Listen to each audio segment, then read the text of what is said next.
Hey CraftKnights, today I'm going to show you how to make a simple fake stone wall like this one at home with minimal tools required. In fact, this is the easiest way to make a fake stone wall that I know.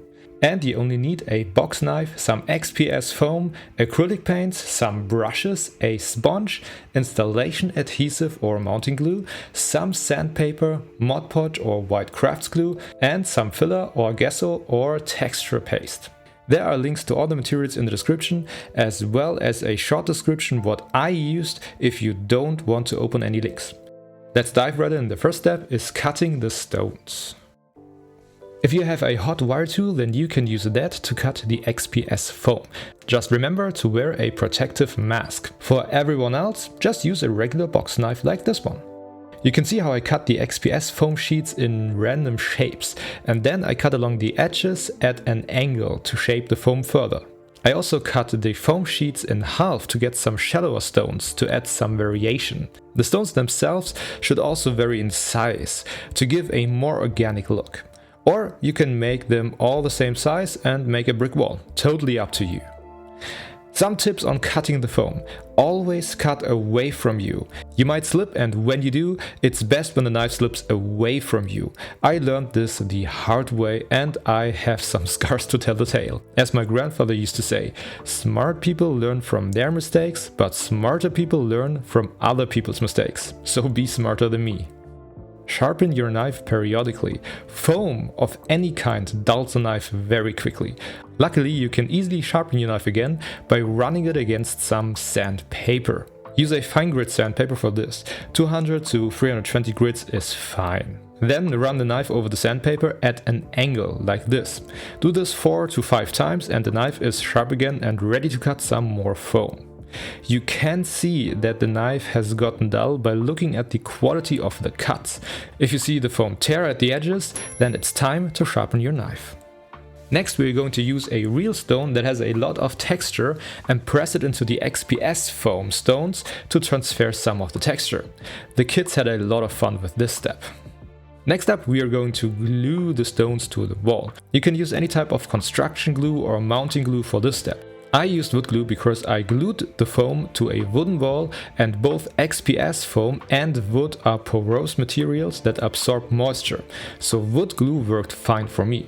Try to keep the spacing between the stones somewhat equal and spread the various sizes and depth of the stones randomly to give the wall an organic feeling. Next, we are going to add some more texture to the wall by using some filler or gesso. Just roughly spread the filler on the wall randomly and use a towel to dab the filler on the wall. This will give it an interesting stone texture. Let everything dry and then move on to the next step. Let's apply a primer. I like to mix some acrylic paint, water and some Mod Podge to create my own primer for the wall. This is probably the cheapest way to prime an entire wall, and you can color the primer in any color you want, so it doubles as a base coat. I roughly mix 1 part Mod Podge, 3 parts paint and 1 or 2 parts water. The mixture should not be runny and not be so thick that it leaves brush marks. I colored my primer brown. Cover the entire wall with the stones in the primer. I used an old paintbrush for this. Make sure to thoroughly clean your paintbrush with hot water once you're done. Also, if you like making stuff, consider checking out my shop at CraftKnights.com, where I sell DIY kits and things like this treasure chest. Comes with a free video guide that shows how I painted and assembled it.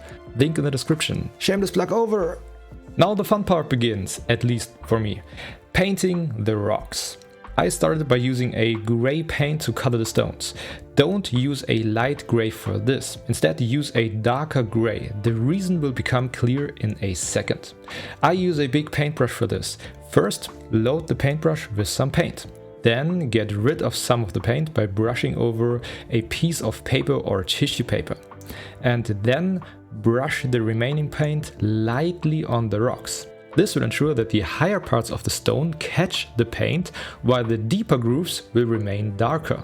We will layer different colors and textures on top of each other to create an interesting and believable texture. Next, I mixed some green with the same brown as my primer and used an old torn up sponge to apply the paint in between some of the stones. This will give the illusion of moss. Try to think where the sun would hit the rocks and then apply the green paint where the shadow would be, usually in between the rocks or on the underside or the sides of the rocks. I then used some darker browns to add some dirt splatters on some of the rocks using the torn up sponge. Once that paint was dry, I used some dark green paint to add some moss on the very edges of some of the stones, where the stones meet the wall.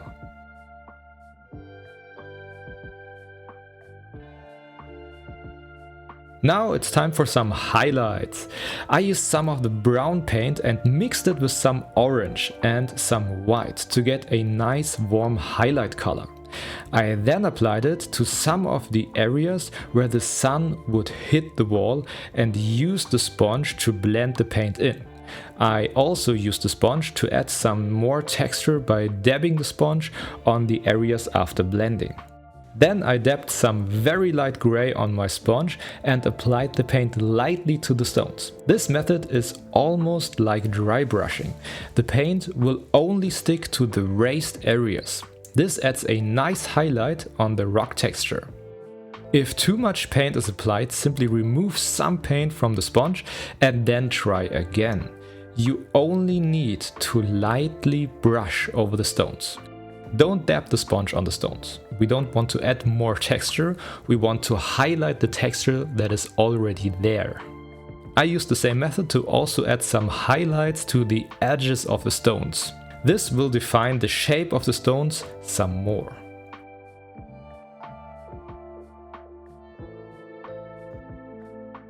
Finally, I removed the masking tape and this is the final result.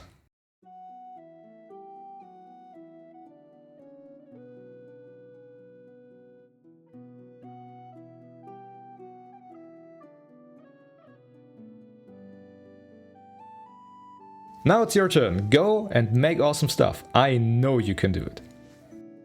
And let me know how it turned out in the comments down below.